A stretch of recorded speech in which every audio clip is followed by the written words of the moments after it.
So I'm with Infinity Photo-Optics. Now they've been around for over 30 years, making really interesting lens technology for industries other than film and television.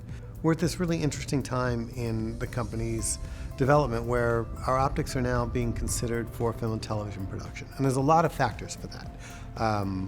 Cameras are different than they used to be. Sensors are more sensitive in low light. Digital imaging lets people try things they wouldn't have considered trying years ago. And our lenses seem to fit directly into that. Now these are lenses that they're not brand new. We didn't make them last week. We've had them for a while, but they've been used in a lot of different applications, scientific applications and industrial applications. But because of the properties these lenses have, these unique lenses have, we're finding a home for them for narrative storytellers. So we're now coming to the market with lenses that we think cinematographers can use that's based in microscope technology, which is the sharpest technology you can find, bar none. There's undoubtedly a learning curve to implementing these lenses in storytelling. We have to think about light differently than we thought about it before. We would say that they're slow, that they're slower lenses, but in fact they're not really rated that way because there's no aperture, so there's no real f-stop.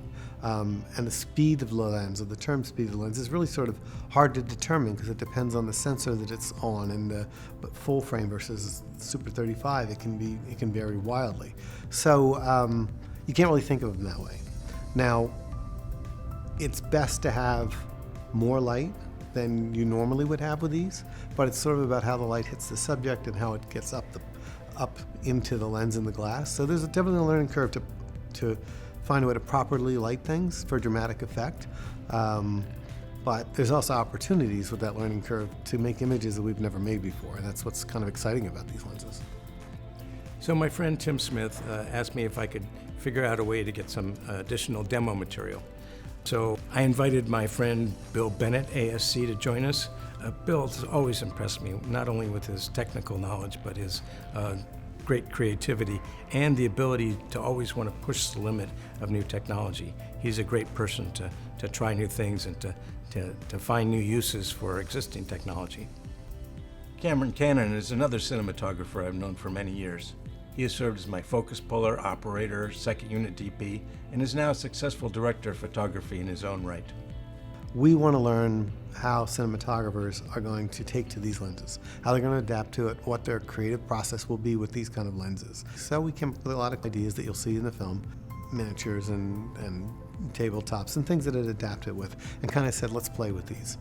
There's no story to it. We didn't want a story. We just want to create pretty images and try to stretch the boundaries of these lenses creatively to see what we can get.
The Infinity Photo-Optic lenses are pretty remarkable. The thing about them is, while they do require a lot of light, once you get the focus set, you have almost an infinite depth of field from like 1 inch, 2 centimeters from in front of the lens, out to 6-8 feet away, 2 meters away. very remarkable. So all the stuff we've been doing, chasing a ball bearing through this Rube Goldberg machine, from seeing the whole machine down to the marble filling the frame, we're not pulling focus at all. It carries focus that entire time. It's quite remarkable. You can get extremely close with these lenses as if it were a macro lens, but you also get a lot of deep focus, a lot of depth of field. And so you can do some interesting things where you can be extremely tight, and I mean extremely tight, as if you would be on a macro. But normally with the macro, like if you wanted to fill the frame with a penny, everything beyond would fall off. But this, you can be filling the frame with a penny, and what you see off the edges is still in focus off practically to infinity. I do a lot of commercials for automobiles. And not only am I filming the exterior of the automobile, but they asked me to get inside and shoot a lot of the detail of the inside of the automobile, whether it be the stitching in the seats, which is an area like this big, tiny, or some of the buttons and things on the instrument panel with people pushing buttons and stuff. This lens is perfect for that kind of thing, because you're needing to shoot macro photography, but if you get the lens too close with a conventional lens, you have no way to get the light in, or you see the lens reflected. Whereas this way, the tube is so small, it gives you plenty of room to get the light in to illuminate what you're shooting. When you get a really high magnification shot with a macro, you have to be right on top of the subject. But this, you can be back a foot or two and still have that feeling like you're up really close. That was ideal for a couple of the shots we did. For example, for our GCS COVID safety documentary, we shot inside this collider where light kills germs, and we are able to take the lens, and it looks like we're going right through the middle of it, but of course the camera never would have fit inside this small tube. I wanted to find some interesting things to shoot to test out these lenses, and it just so happened that a beehive was forming inside a tree trunk located right in front of my house.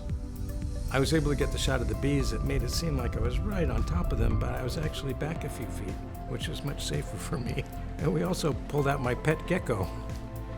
This has the end effect of seeming like the camera is back 3 or 4 feet from where it would be on a macro lens. Jim Mathers asked me to shoot basically a faux commercial to demonstrate the Cineo R15 lighting system. Basically, we needed a really tight shot of a toothbrush, and with a macro system there would be no way to really see what it was. But by using this lensing system, we're able to get the entirety of the toothbrush head in focus at 120 frames per second, which just seems, impossible to do normally. My perspective might be slightly different on these lenses because I start off as a focus puller, and a lot of times when you had to shoot like a corporate logo on something that was really small, and you had a battle of trying to figure out how to get more stop. Where on earth on that logo are you going to set the focus? And how on earth are you going to keep up if the shot's got any movement in it, and your depth of field's millimeters, and you're trying to figure out the best place to put it? It can be very challenging, and I feel like there comes a time when, well, why fight that fight? We had to back then, but now you have a lensing system that can give you more field and perhaps read the entire logo, and you can not have to sit there and battle it out. You can just swap lenses, put this one on, the logo's all sharp, the object still fills the frame, and there you go. We're trying a lot of different things with forced perspective on our shots, and these lenses are ideal. I mean, when you have something in the foreground that's much smaller that you want to make appear larger, and something also in focus in the background, you used to have to use a split diopter, and you have to have a locked off frame, and you really have to take care to not see the frame line split. But these lenses will hold focus for such a great range that you can do it in one shot, and you can do it in a moving shot. We all see beautiful images, we all can see some great work from lots of cinematographers, but can we see it in micro macro? And can we see it with such deep depth of field? Now, I know how important it is to have shallower depth of field for storytelling, to draw your eye where it's supposed to be. But that's the way it's done, but that doesn't mean it's the only way it should be done. What about the idea of being able to see really deep and really taking in the surroundings, which is more the way we live our lives? If you really want that shot of the Grand Canyon, you want to be overwhelmed by all of it, not the first 25 feet of it. And these lenses will do that for you. So it's a great way to rethink how you would structure your shots or tell stories. The big advantage of the Infinity Photo-Optical system is there's many options. Some of them are quite modular. You can change the angle of view by changing the front objectives. Some of them have selectable depth of field. Some of them have infinite depth of field. So it's a very infinitely adjustable system. And they're very contrasty lenses. That's pretty remarkable too. With each kit of these lenses, they send out a lot of different adapters. PL is the most common one for me, but they also have EF. They have Sony E-mount. They have a number of different adapters, and you can use them with not only Super 35, but full frame. In my work for the Digital Cinema Society, I get a chance to evaluate a lot of different cameras. So I've tried these lenses on everything from the Sigma FP full frame to the Ursa Mini Pro 12K, the Vericam. On this production, we're using the Canon C500 Mark II. Now that's also a full frame camera, and I think it's an ideal choice because you can easily switch between Super 35 and full frame, which we were able to do when we needed to get a little wider. What you need to think about when you're working with these lenses is they are slow. They're 22, f32, something like that. So you need a lot of light, particularly if you're going to do slow motion, like if you're shooting beverage and bubbles and things like that. So be prepared to come with a lot of illumination source as you're preparing your day. Tabletop is the obvious application, but there are a lot more ways that you can use these lenses. And it used to be that they were limited somewhat by exposure because you need a lot of light compared to other lenses to operate with these. But now cameras are getting so much more sensitive that the time has come that you might be able to use these lenses for a lot of different shoots. You have to think about how you're going to smoothly move through your shot using these, because you're looking in such detail that any kind of vibration or roughness during your move is going to be amplified. Here at Camera Division, we're using the Sisu motion control system. We've been shooting a marble rolling through a Rube Goldberg machine. We've been shooting spaceship models, doing things, a la Star Wars. And it's sort of essential to have a really smooth motion control system. I really like the concept of these Infinity lenses because for tabletop and macro photography, the options that are out there are very, very hard to come by, very expensive, very cumbersome, and difficult to use. So having a lens system with multiple focal lengths that are this big, as opposed to something this big, just is a wonderful advantage and a really nice thing to have. Because when you're, and especially using the robot as well, the ability to now manipulate that robot and put the camera where you want to put it, you can do so much more easily, like I say, with a lens that's that big. I like the Infinity a lot. I think it's got great promise. Along with me being there to see how, say, Jim Mathers or Bill Bennett reacts to these type of lenses and what their process is for dealing with these lenses and creating images, there's this learning curve for them that I get to observe. And we want this to be the launching place for education, to educate cinematographers, established cinematographers, new cinematographers about something new.